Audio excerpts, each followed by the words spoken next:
Boy of the Painted Cave. Teo looked out across the valley, with its endless waves of yellow grass rippling under the late afternoon sun. He could see the small band of hunters walking ahead, turning over logs and stones, and searching for ground squirrels, moles, and grubs. Dirt matted their dark beards, burrs and stickers clung to their bearskin robes. They had not been out for more than 3 days, but the hunting was not good. Now they were returning home, tired, almost empty-handed, and the boys watched the hunters disappear over the brow of the hill. All day, Teo waited for this moment. With a rabbit in hand, leather pouch full of moles and field mice dangling from his belt, he quickly hobbled over to the foot of the high embankment, where a smooth expanse of white sand had been washed down by the melting snow. He looked again, took a deep breath,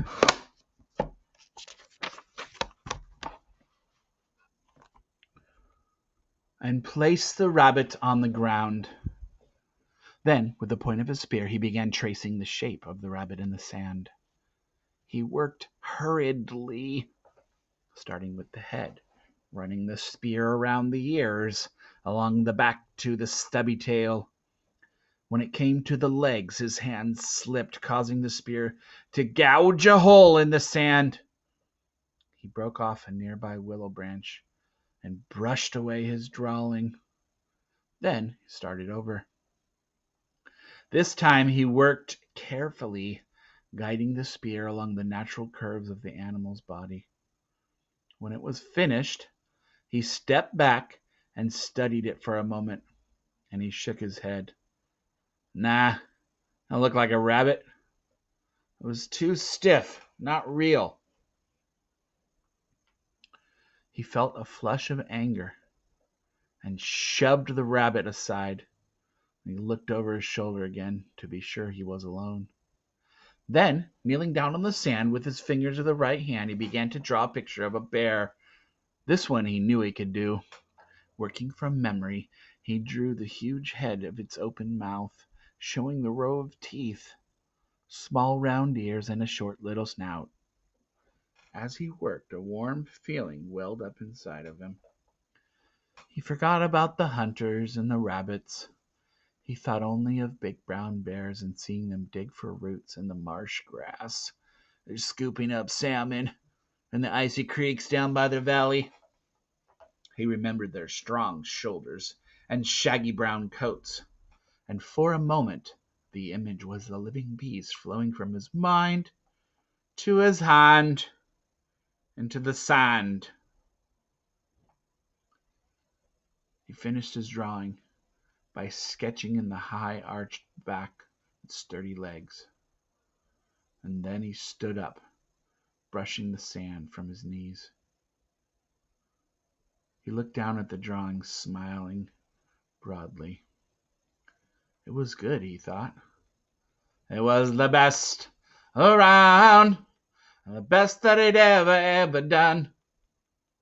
Yet with time and practice, he knew he could be better. He did not remember when he first began making pictures. It must have been many summers ago, when he lived with Kala. At first, she was frightened of this, because it was taboo. It was the sweetest taboo. And she tried to get him to stop. And she let him go, but she said he must only draw within the skin hut where it would not be seen. Suddenly, his thoughts were interrupted by a soft rustling sound. With a shuffling of his deerskin boots, he stamped out the picture and dropped quietly into a patch of tall grass. He waited, his heart pounding. He knew He could be severely punished, even banished, if he was caught making images. Except for a chosen few, this was a strong taboo against all of the secret rites of the clan. Yet he longed to be an image maker, to be a cave painter like good old Graybeard. He knew it was a foolish hope, for he was born no shaman. He was the son of no chief or leader. It was only Teo, the boy with the bad foot. He didn't even know who his own Faja was, and his Maja had died long before he could remember. There was no one to help him. Because of this and his bad foot, he knew he'd never become the chosen one. Whenever he saw the bison run out onto the plains, or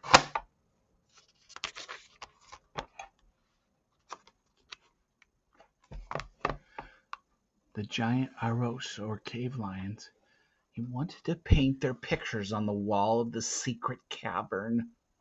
This was a magical place far back in a big cave where only the chosen ones could go. Often at night, he lay in front of Kala's hut, listening to the crackling fire and looking up into the sky. He saw pictures of deer and horses amongst the stars. By day, the billowing clouds became herds of antelopes, or lumbering shapes of the mountains that walked, aka the mammoths. Always during the hunts, he lagged behind the other hunters to watch the giant vultures tracing lazy circles beneath the clouds, or catch a glimpse of a woolly rhino outlined against the horizon. Sometimes seeing these things made him a bit light-headed, almost bursting with joy. He just wanted others to see them as he did.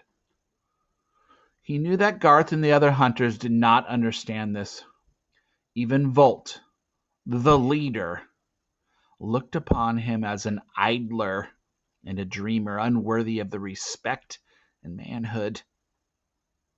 He did like Garth best of all because sometimes the big black bearded man tried to help him.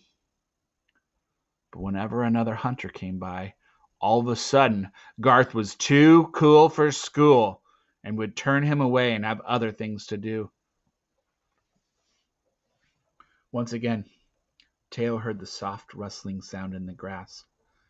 He waited, afraid to move. Then slowly he crept towards the sand, searching through the grass until he found a trail of pug marks going around in a circle. He gripped his spear tighter, fingered the leather pouch hanging from his belt. He was sure the scent of the dead mice had attracted a hungry animal, and he had an uneasy feeling he was being watched.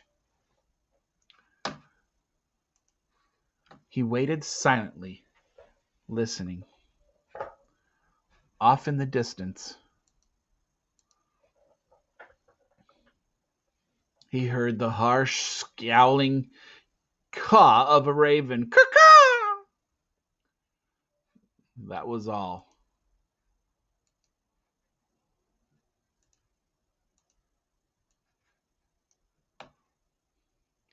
He started walking again, and along the foot of the cliffs he headed back towards camp. He had only gone a few paces when the rustling noises came again. This time he turned quickly, ready to defend himself.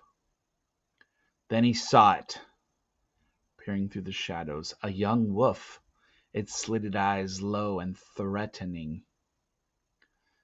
Teo hunched down and raised his spear. If it was only one wolf, it'd be an easy target. He started to throw. Then he noticed the animal, swaying back and forth on unsteady legs, weak, half-starved, its ribs shone through its scraggly patches of gray hair, and its yellow eyes looked up at Teo with a vacant stare. He could tell it was only half grown, and Teo was sure it had been deserted by the pack. Slowly, the boy lowered his spear. He just couldn't bring himself to kill this helpless animal. Besides, the scrawny beast would be a poor prize to take back to the clan.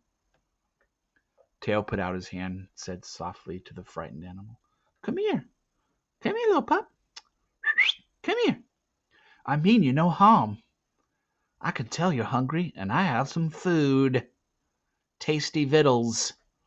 He held up one of the dead field mice. But the young wolf backed away.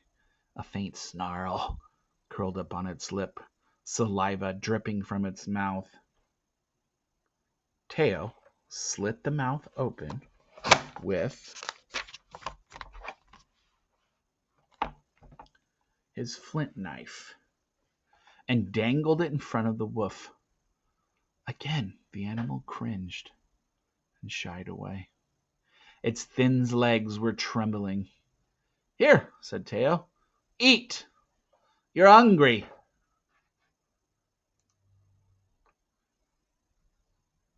With careful aim, he tossed the mouse on the ground in front of the wolf.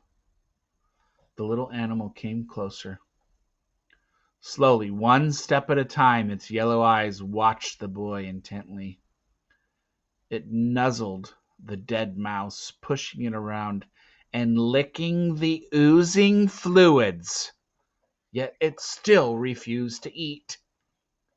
Teo shook his head. He was puzzled. It was growing dark now, and he had to get back to the clan people with the rest of the field mice.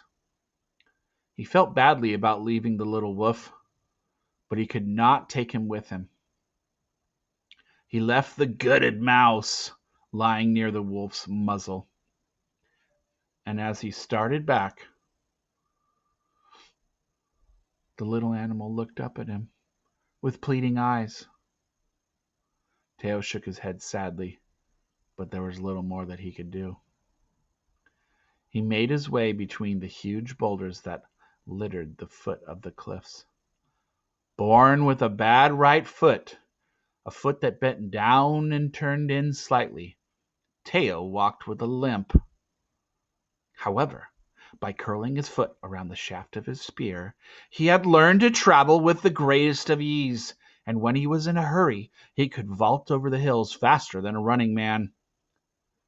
Now, because of the darkness, he went slowly, picking his way through the weaving shadows.